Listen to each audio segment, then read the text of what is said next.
Hello प्यारे विद्यार्थियों, अरावली शिक्षा निकेतन की संस्कृत की ऑनलाइन क्लासों में आपका हार्दिक हार्दिक अभिनंदन है। जैसा कि आप सभी भली भांति जानते हैं कि कोरोना महामारी के कारण छात्रों की पढ़ाई में व्यवधान उत्पन्न हुआ है और ये व्यवधान कब तक चलेगा कहा नहीं जा सकता है। तो इस पढ़ाई के व्यवधान को दूर करने के लिए हमने हमारे इस संस्था की ओर से जो ऑनलाइन क्लासेस प्रारंभ की जा रही है वो इसलिए प्रारंभ की जा रही है कि जो आपके पढ़ाई में व्यवधान हुआ है उसको दूर किया जा सके। आपके मन मस्तिष्क में जो चिंता की रेखाएं खींची हुई है उनको दूर किया जा सके और आपकी जो पढ़ाई है वो सुचारू रूप से चलती रहे। तो मैं आपको संस्कृत का सामान्य जो व्याकरण है, संस्कृत की सामान्य व्याकरण है, उसके विषय में आपको ज्ञान देने जा रहा हूँ मैं। देखिए, ये जो व्याकरण है संस्कृत की, ये संस्कृत की व्याकरण जो है आपके लिए हर प्रकार से उपयोगी है। छठी से लेकर के और 10वीं तक की कक्षाओं के लिए जो छात्र छात्राएं अध्ययन कर रहे हैं उनके लिए तो बहुत ही उपयोगी है। इस समय आप पर इतना कोई बोझ भी नहीं है, तो आप हमारे साथ जुड़ जाइए और हमारा सहयोग करते हुए आप अध्ययन में लग जाइए। देखो विद्यार्थियों, हमें संस्कृत का ज्ञान प्राप्त करने के पहले ये जान लेना जरूरी है कि आखिर भाषा क्या है। देखिए, वही बात कि किसी भी जो है भाषा को सीखने के लिए हमें ये पहले जानना जरूरी है कि हम भाषा किसे कहते हैं, भाषा के कितने रूप हैं, फिर आगे हम बढ़ते हैं। तो देखिए, भाषा के रूप पहले ये जानेंगे कि भाषा किसे कहते हैं। देखिए, हम जो संस्कृत भाषा है, संस्कृत जो भाषा है ये विश्व की सबसे प्राचीन भाषाओं में से है, पहली बात। और इसके अलावा संस्कृत जो है वो सर्वजननी भाषा कहलाती है। इस भाषा से सभी भाषाओं का जन्म हुआ है, इसलिए इसे सर्वजननी भाषा कहते हैं। प्राचीन जो ये भाषा है संस्कृत, आदि कवि वाल्मीकि, आदि काव्य रामायण को माना जाता है। तो इस प्रकार रामायण का जो काल है, लिखित काल, ये कब का है? बहुत प्राचीन है। उस समय ये जो इस समय आप देख रहे हो भाषाएं चल रही है, उस समय ये भाषाएं नहीं थी। वैदिक काल से जो है संस्कृत चली आ रही है। तो इस प्रकार संस्कृत जो है एक सुदृढ़ और प्राचीन भाषा है। लोक प्रचलन में इसका प्रचलन, लोक व्यवहार में प्रचलन कम हो गया है, फिर भी देखिए आपको इसका ज्ञान होना जरूरी है। क्योंकि संस्कृत जो शब्द है वो सम जो कृत धातु से बना है, यानी कि ऐसी भाषा जो हमें सुविचार, सुज्ञान और सुसंस्कृति का ज्ञान प्रदान करे, वो ही संस्कृत है। तो देखिए, हम आगे चलते हैं। भाषा, भाषा किसे कहते हैं? विचारों का आदान प्रदान करना, यानी हम अपने भावों और विचारों का जो आदान प्रदान करते हैं उसे ही हम भाषा कहते हैं। संसार के जितने भी प्राणी है, जीव जंतु जो भी प्राणी है, वो सब है अपनी भाषा का प्रयोग करते हैं और अपने विचारों को आदान प्रदान उसी के माध्यम से करते हैं। तो इसलिए भाषा की आवश्यकता होती है। आगे बात करते हैं संक्षिप्त में लिपि। देखिए, किसी भी भाषा को लिखने के लिए हमें लिपि की आवश्यकता पड़ती है। लिपि जो है वो किसी भी भाषा को लिखने के लिए उसके कुछ मानक चिन्ह होते हैं, यानी मानक चिन्ह मान लिए जाते हैं। तो वो मानक चिन्ह ही क्या कहलाते हैं, लिपि कहलाती है। यानी उसमें मानक चिन्ह होता है, जैसे वर्ण, आप हम पढ़ते हैं वर्ण, जैसे मान लीजिए हिंदी और संस्कृत होती है ये भाषाएं जिसमें वर्ण होते हैं, स्वर और व्यंजन, ये वर्ण ये लिपि में आते हैं, क्योंकि इसके बिना हम भाषा की कल्पना ही नहीं कर सकते हैं। कर सकते हैं क्या? नहीं कर सकते हैं। अब आगे देखिए, यहां तक आपको समझ में आ गया। आगे देखिए भाषा के रूप। अब देखिए भाषा होती कितनी प्रकार की है, तो भाषा के 3 रूप माने गए हैं। एक तो है लिखित भाषा। लिखित भाषा वो होती है जो अपने विचार और जो भाव होते हैं, उन विचारों और भावों को हम क्या करें, लिख करके प्रकट करें, कागज के माध्यम से, पत्र के माध्यम से, संदेश के माध्यम से।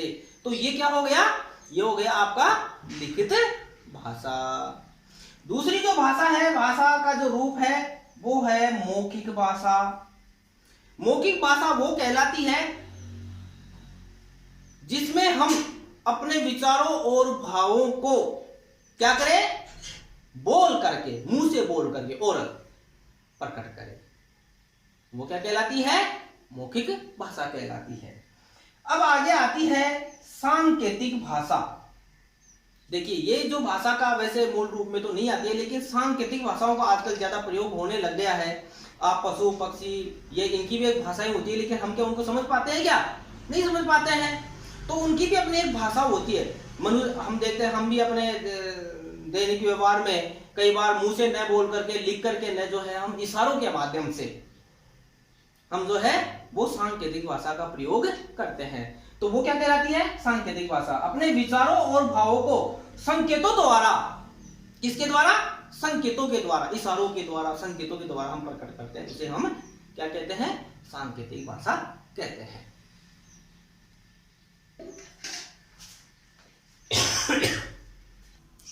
आगे देखो विद्यार्थियों, अब हम जानेंगे कि व्याकरण खंड के बारे में। तो व्याकरण जो खंड है, क्योंकि आपको पता है कि किसी भी भाषा को सीखने के लिए जो है हमें व्याकरण की आवश्यकता पड़ती है, क्योंकि व्याकरण के बिना हम भाषा का शुद्ध रूप नहीं पढ़ सकते हैं, नहीं जान सकते हैं, इसलिए हमें व्याकरण की आवश्यकता पड़ती है।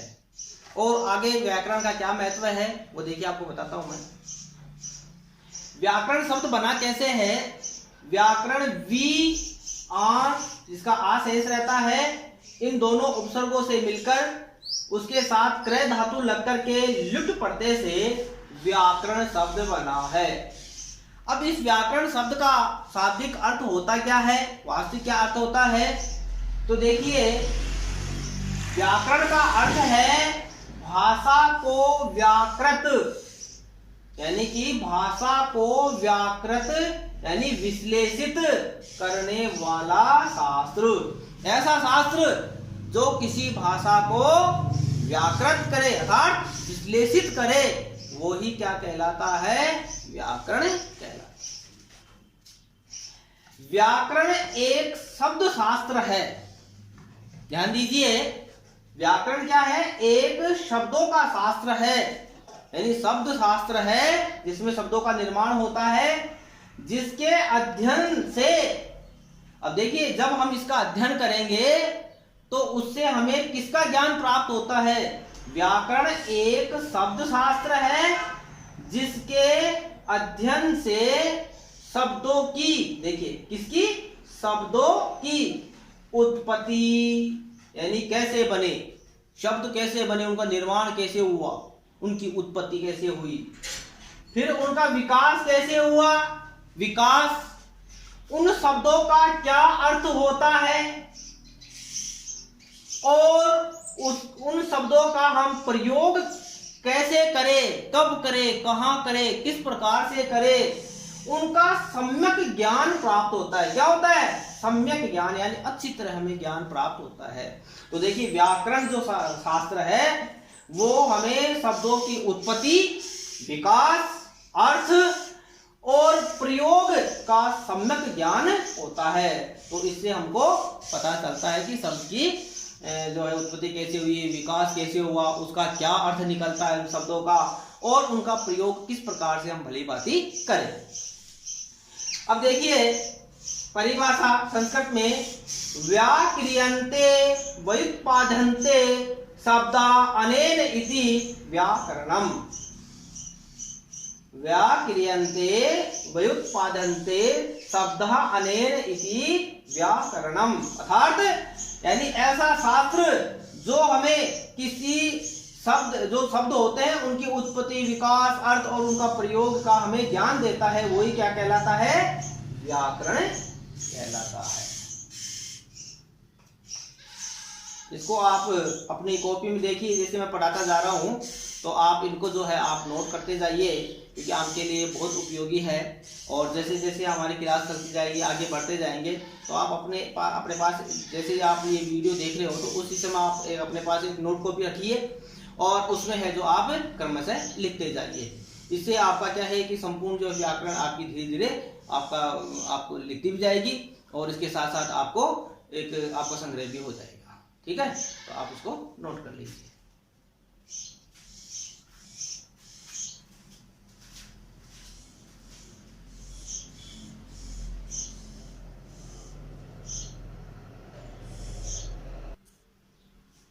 तो देखिए आगे हम व्याकरण खंड में पढ़ेंगे कि व्याकरण जो शास्त्र है वो क्या है।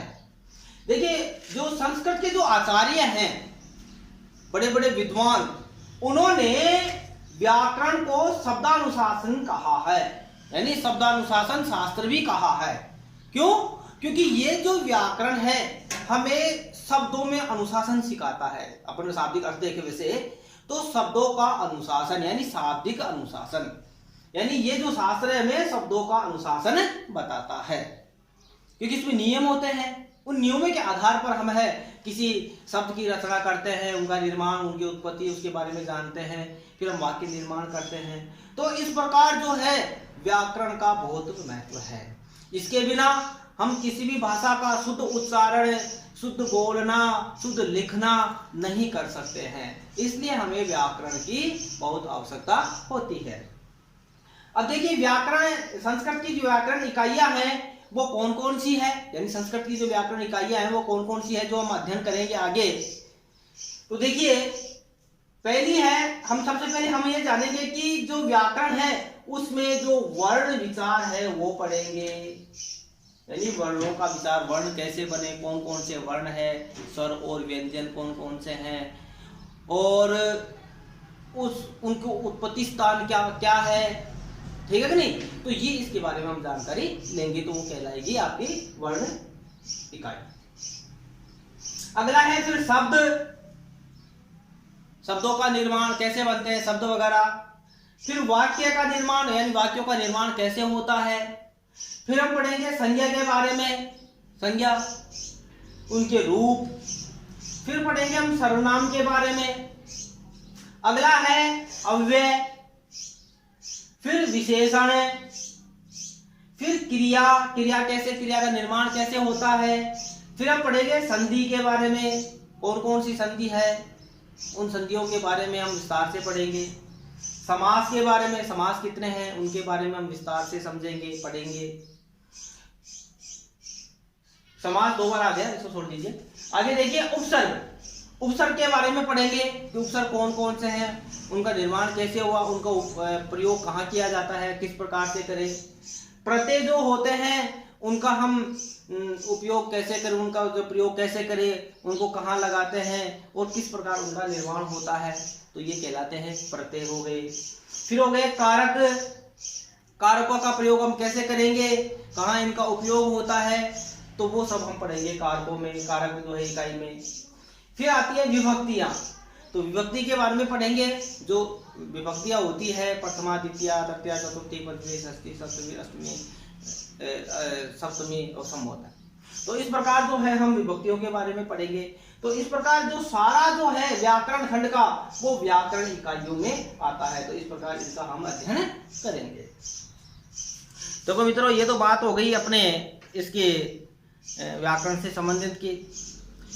अब देखिए आपके पास जो है हमारे वीडियो जैसे भी हैं, हम अच्छे से अच्छे वीडियो बनाने का प्रयास कर रहे हैं, और फिर भी अगर आपको किसी प्रकार कुछ समझ में नहीं आता है तो आप कमेंट करके भी है, जो आप हमें मैसेज के माध्यम से भी आप हमको सूचित कर सकते हो, उसका समाधान भी हम करेंगे।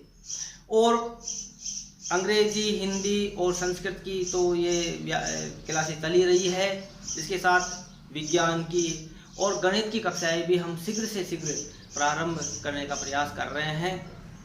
तो आप हमारे इस चैनल से जुड़े रहिए और भरपूर अध्ययन का आनंद लीजिए। और अपने जो मित्र हैं, सहयोगी हैं, उनको भी आप जो हैं ये बताइए कि इस प्रकार देखिए वीडियो बनाए जा रहे हैं। कक्षा 6 से लेकर के 10वीं तक के लिए जो है बहुत ही महत्वपूर्ण है। और प्रतियोगी परीक्षाओं में जो तैयारी कर रहे हैं बच्चे, उनके लिए भी ये बहुत सहायक होगा। तो आप इस प्रकार जो है हमारे चैनल से जुड़े रहिए और जुड़ते हुए जो है अपने अध्ययन का जो व्यवधान है उसको दूर कीजिए। सर्वे भवन्तु सुखिनः, सर्वे सन्तु निरामयाः, सर्वे भद्राणि पश्यन्तु मा कश्चित् दुःखभाग् भवेत्। इसी मनोकामना के साथ जय हिंद, जय भारत।